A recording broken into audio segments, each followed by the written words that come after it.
Hey everyone, happy February break, whether it is Friday night or Tuesday night that you're watching this video. I hope your February break has gone well so far. Your title for this first lesson, and if you're listening to this video, you are in first, second, fourth, or seventh period. If you're in fifth period, you need to go watch the other video. So anyway, completing the square to find your zeros is your title. And our opener is we're going to sketch a picture of the completed square given these expressions. So the two expressions we're referencing is this one here, x squared plus 16x plus 68, and x squared minus 6x plus 12. So I want you to use those algebra tiles. I included the pictures over there. I want you to use those tiles, and I want you to sketch a picture of a completed square using those expressions. When you're done, actually pause the video, and when you get done, hit play and see if you got the right answer.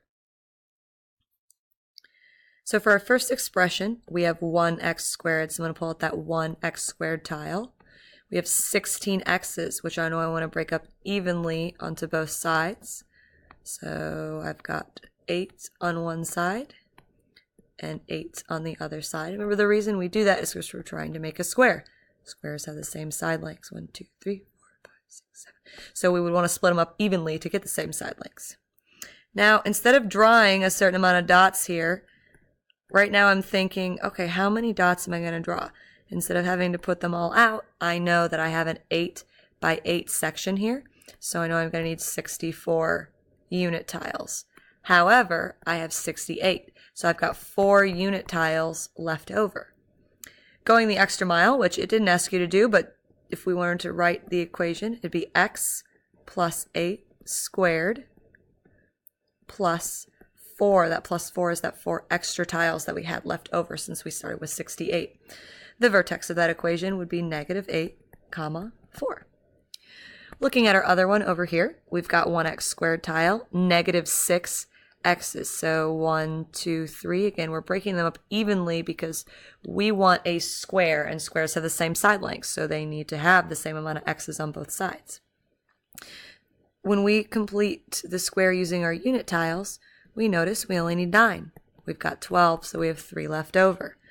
Our equation, x minus 3, remember it's minus 3 because of this minus sign right here, squared plus 3, the 3 left over. In our case, our vertex is 3, 3. If you were to graph this, it would go through the point 3, 3. And if you were to graph this one, it would go through the point negative 8, 4. Good. All right, what we're going to do for our mini lesson today is we are going to complete the square with just some practice questions. Again, if you're in 5th period, you need to switch to the other video since you have not yet completed the graphic organizer. If you have completed this graphic organizer, which looks like this, you are on the right video. Remember, what's due tomorrow in class is just the notes page. The work session where we do the problems will be in class tomorrow being Wednesday.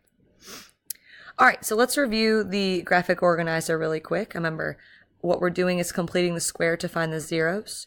All we did was rewrite our equations and balance our equations and use square roots to solve for zeros. And again, you can complete the square on any question that you want, on any quadratic you come across. So if you feel confident about this method, try it on a few. Let's just do 2 practice problems. That'll be your notes for today to get some practice. So maybe have that graphic organizer near you, out in front of you, to the side, just so you can use it for steps, because that's what I'm going to be referring to as we go through here, as well as the blocks when appropriate. So let's start with our first question. X squared plus 6x plus 8 equals 0. So the first thing we're going to do is in order to complete that square, we're going to get rid of that extra term 8 here. We don't need that. So we'll have x squared plus 6x, and we're subtracting 8 on both sides. Let me actually move that down a little bit. Oop, those 8 stayed. All right, move this. Oh, that's not working at all. Let's just erase these. We are subtracting 8 on both sides to get that negative 8 on the other side of the equation. Good. Let's check and see if our a value is 1. It is. Excellent. So from here, we're just going to complete the square with what will be given. We have 1x squared. We have 6 x's. And we know that we're going to have 9 unit tiles. So we're going to be adding a 9 to both sides of our equation. And again, why we do this is because if we add 9 to one side of the equation to balance it, we have to add that 9 to the, or not to balance it. If we add 9 to one side of the equation, in order to balance the equation, we have to add 9 to the other. If you did this using the formula, you would have done 6 divided by 2 and you would have gotten 3.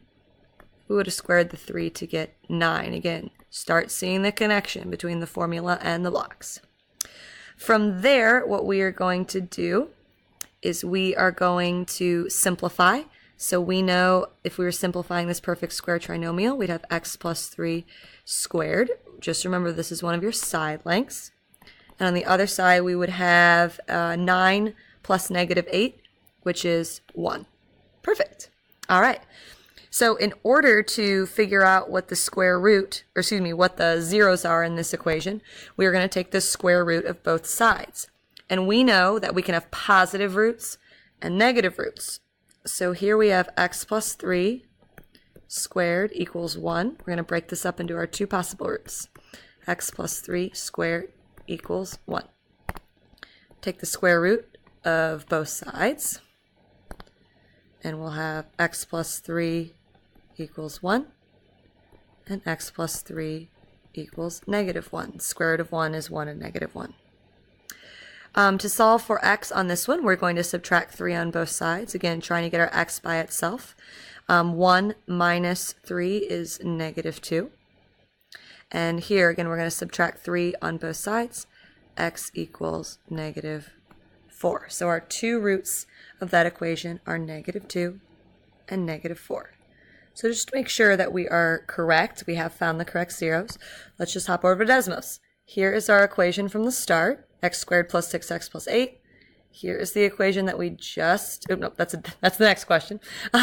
Here is the equation that we had from the start, and if you look, there is our negative 4, and there is our negative 2. Awesome. We know we've done the question right. We found those x-intercepts. Let us try the second question. So this is the second one. If you want to pause the video, try it yourself, do so, and then you can see if you're correct. Again, we have to get our units term to the other side. So we've got x squared plus 14x. We're adding 15 to both sides. So x squared plus 14x equals positive 15. From there, I'm going to complete the square. So I'm trying to figure out what I'm going to add to both sides. I'm actually going to write those spots in right now. So again, I'm trying to figure out, what do I add? 15 on the other side. What do I add to both sides? Let's sketch the picture to figure it out. We have x squared. 14x's we're going to split up as 7 and 7 because again, we're trying to make a square. So that means we're needing the same side lengths. I know that I'm going to need 49 unit cubes to complete this. 49. So here we're adding 49, and here we're adding 49. If you'd like to do this using the equation, 14 divided by 2 is 7. 7 squared is 49. Let's continue our problem down here. So we're simplifying this, rewriting this perfect square trinomial as a binomial squared, and simplifying this side. So on this side, we have x plus 7 squared.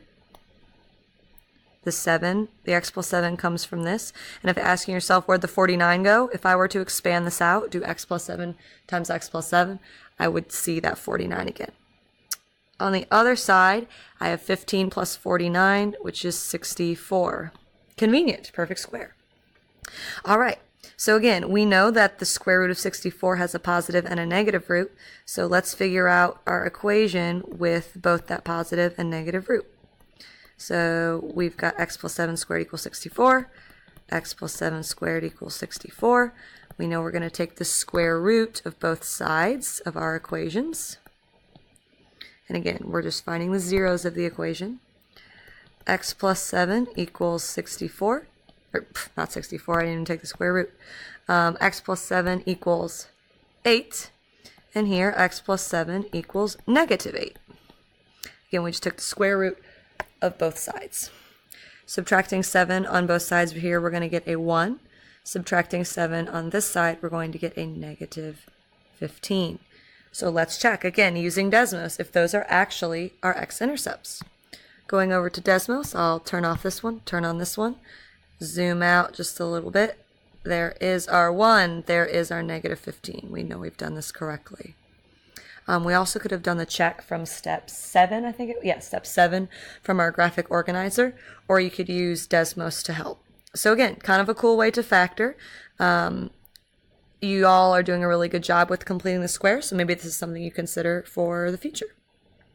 The work session will be in class, so make sure you turn in your notes page to me tomorrow, Wednesday. If you have that, that'll count as 50% of your grade, and the other 50% will come from the accuracy of your work session. Have a good night.